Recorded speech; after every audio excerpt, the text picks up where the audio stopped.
الله الرحمن الرحيم. اللهم صل سيدنا محمد وعلى اله واصحابه اجمعين. عاملين ايه يا اهلي واخواتي؟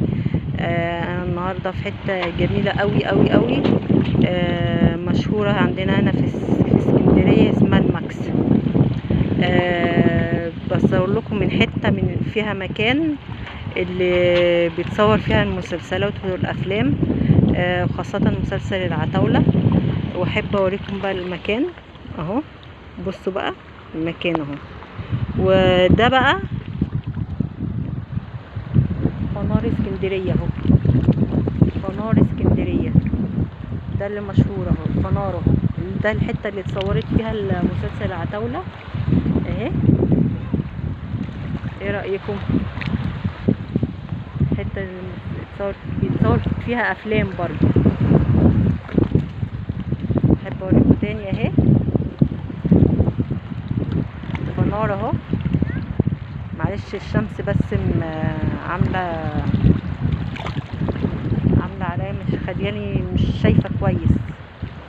ادي الفنار اهو، وادي البحر اهو، وادي الحته اللي اتصور فيها العتاوله اهو. ايه رايكم؟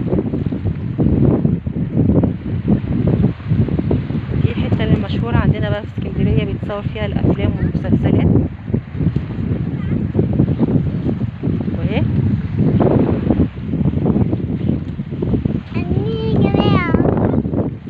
حته جميله جميله جميله والله،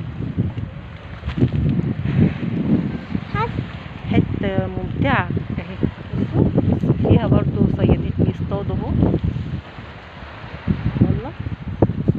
اهي حته تانية اهي بوريها لكم من بعيد اهي، بيتصور فيها مسلسل العتاوله. وادي فنار اسكندريه اهي،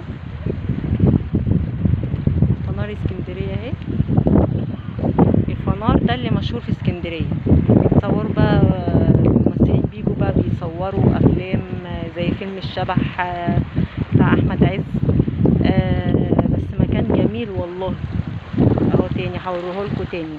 يلا بس فعلوا الجرس ولايك وسبسكرايب ومشاركه. فعلوا الجرس، واهم حاجه الاشتراك يا حبايبي يا اخواتي واهلي والدنيا دي كلها. انا بحبكم قد الدنيا دي كلها.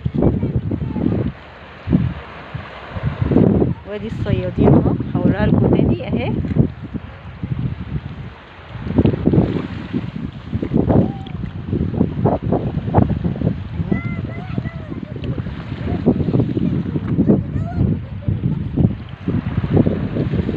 يلا لايك وسبسكرايب ومشاركه وفعلوا الجرس اهي. يلا عشان يوصل لكم كل جديد. السلام عليكم ورحمه الله وبركاته.